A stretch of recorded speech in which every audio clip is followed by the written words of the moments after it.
Hello everyone. I hope that you're all doing well. This is me Sayyid Shujatullah. Welcome to Iqra IAS current affairs channel को subscribe करिए और hit the bell icon so that जब भी मैं video upload करूंगा आपको notification मिल जाएगा। आज का हमारा डिस्कशन है साइंस एंड टेक्नोलॉजी रिलेटेड।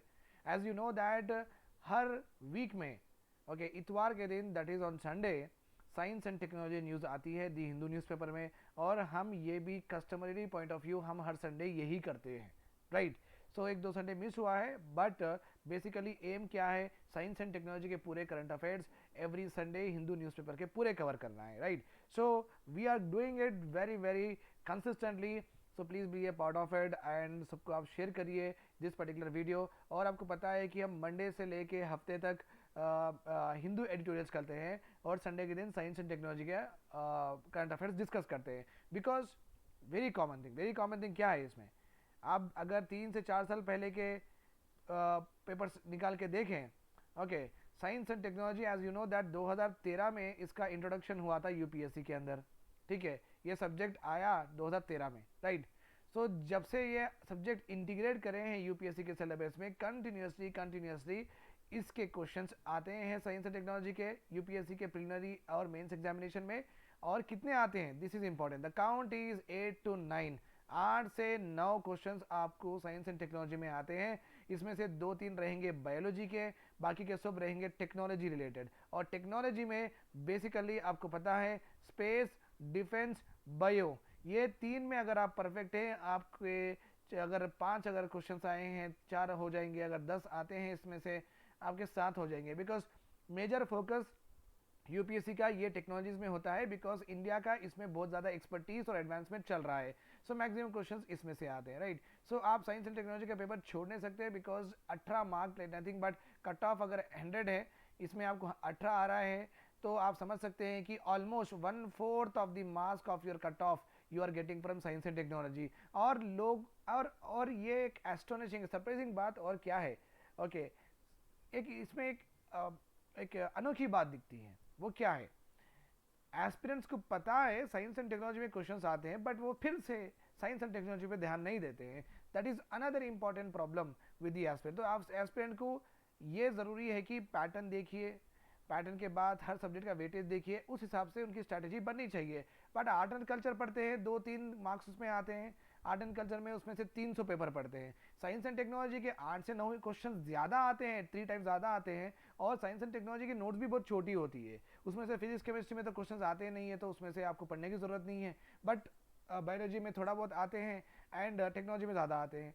तो जब आपके पास 100 पेपर की नोट्स है जिससे आप 8 से 9 क्वेश्चंस कर सकते हैं, आप वो नहीं कर रहे हैं, बट आर्ट एंड कल्चर वो इतनी बड़ी होती है तो उसमें आप ज़्यादा ध्यान देते हैं। सो बेसिकली आप समझ सकते हैं कि स्टूडेंट का जो अप्रोच है towards the examination, it should be very clear. तो ये क्लियर नहीं होता है बच्चों को मेजरली, ठीक है।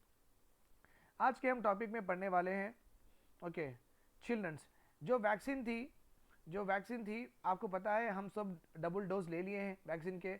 Almost according to the government 90% above Indians are vaccinated, और बूस्टर डोसेज भी ले रहे हैं आजकल तो लोग। अभी बच्चों को प्रोटेक्ट करना है ये कोरोना वायरस से।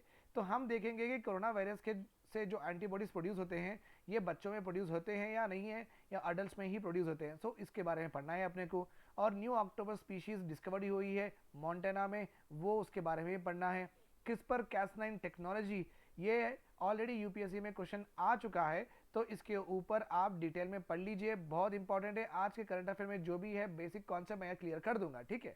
नासा का एक परसिवियरेंस रोवर है जिसको वहाँ पे मार्स में भेजे हैं, और वहाँ क्या काम है इसका वो भी पढ़ेंगे अपन।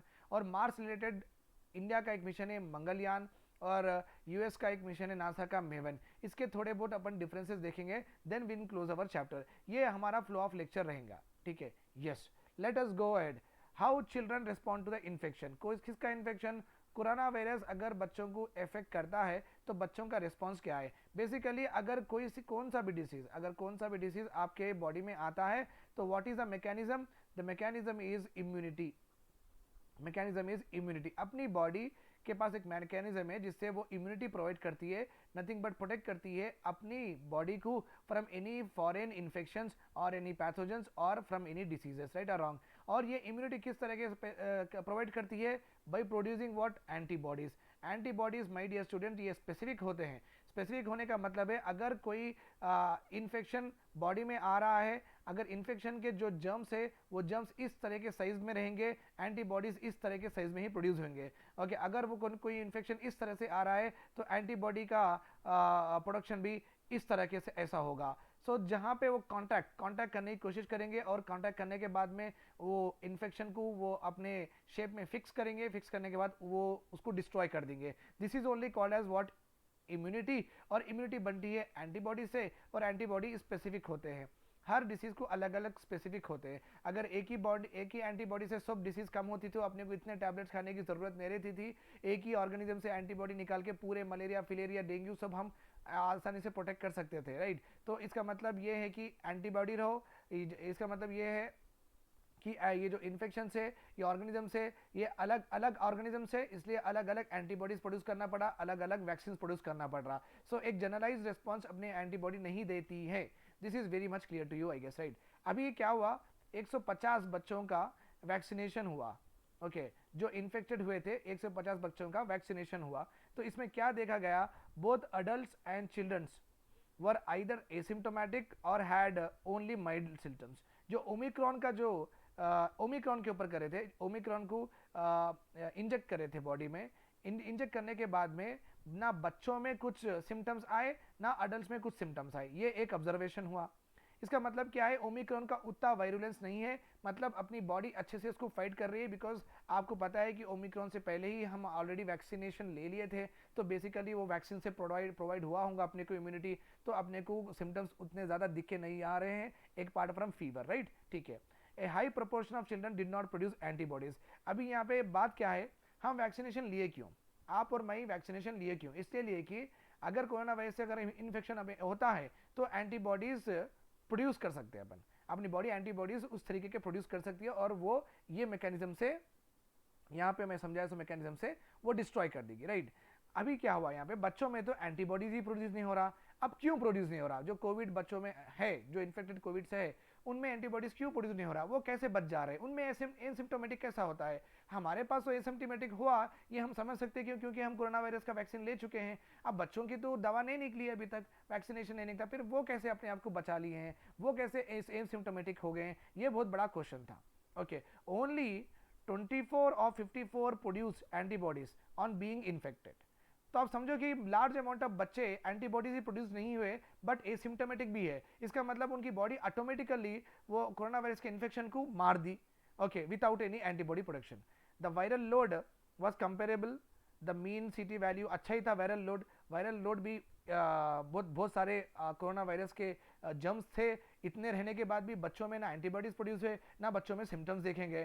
थोड़े बच्चे एंटीबॉडीज प्रोड्यूस करे, थोड़े बच्चे नहीं करे, जो भी करे एंटीबॉडीज तो प्रोड्यूस नहीं, एसिम्टोमेटिक थे, दोनों भी एसिम्टोमेटिक थे। अब ऐसा क्यों हुआ, ये बोला गया है कि बच्चों का जो इम्यून रिस्पॉन्स है वो अपने से अडल्ट से बहुत ज्यादा होता। जैसा ही कोरोना वायरस बच्चों के अंदर गया, उनके जो इम्यून रिस्पॉन्स इतना फास्टर और स्ट्रॉन्गर था कि एंटीबॉडी प्रोड्यूस करने का भी टाइम नहीं मिला है। सो जो भी इम्यूनिटी पावर था, वो इम्यूनिटी पावर से वो ऑटोमेटिकली पूरे कोरोना वायरस वैक्सीन वायरस को मार दिए। So that is what it is, one conclusion came out of this article, that बच्चों का इम्यूनिटी रिस्पॉन्स स्ट्रॉन्गर भी होता है और फास्टर भी होता है। इसलिए जो बच्चों के पास एंटीबॉडीज प्रोड्यूस नहीं हुए, वो ऑटोमेटिकली अपनी इम्यूनिटी से वो कोरोना वायरस को खत्म कर दिए हैं, ठीक है। अब द क्वेश्चन रिमेन सेम, अगर ये बच्चे फिर से री इन्फेक्ट हुए, जो विदाउट एंटीबॉडीज प्रोड्यूस करके भी बच गए हैं, अगर ये बच्चों को फिर से इन्फेक्शन हुआ, can they give the same response without producing antibodies, ये अभी क्वेश्चन है, अभी इसका नहीं हुआ है research. So this is all about adult and children response to what, covid, right। Next अपना टॉपिक है, ओके, ऑक्टोपस का टॉपिक है। आपको याद रखिए ये क्वेश्चन एग्जाम में पूछ सकता है in biology, that suckers are used for what, okay, to grab the prey, tentacles or in mosquitoes used to what, pierce the skin, तो इसे ही खाते ना। तो आप याद रखिए कि ये फूड गैदर करने के ऑर्गन्स और एनिमल्स, सो इस तरीके से क्वेश्चन भी आपको आ सकता है। सो बी श्योर दैट आप जब प्रिपरेशन करते इस तरीके से भी करिए, ओके। ऑक्टोपस नई स्पीशीज ऑक्टोपस में अपने को मिली है, okay, in the world oceans बहुत सारे ऑक्टोपस स्पीशीज है। देखो बड़े बड़े इनके ऐसे होते हैं, ये जब फ्लाई करता ना, ये पूरे पीछे चल जाते हैं या उसकी बॉडी सामने, तो ये ऐसा फ्लाई करता ओशन में।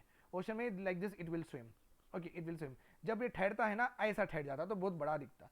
ओके, सो इनके पार्ट्स क्या है, शक्कर है जो कि प्रे को ग्रैब करने हैं, आइस है अपने जैसे ही आइस है, similar to human eyes, tentacles है coordinated by a powerful brain, किसको यहाँ पे किसको मारना, ये इससे किसको मारना, ऐसा।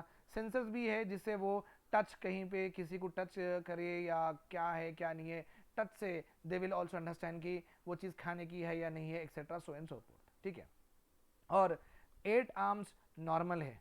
8 आर्म्स नॉर्मल है, छोटे भी है बड़े भी है, याद रखिए। Found in central Montana, one of the ocean के आइलैंड के पास मिली है। ये जो न्यू स्पीशीज है, it is called as Syllipsimopodi, Syllipsimopodi bideni. ठीक है, ये वन ऑफ द ओल्डेस्ट नई स्पीशीज ऑफ ऑक्टोपस फॉर्म की गई है।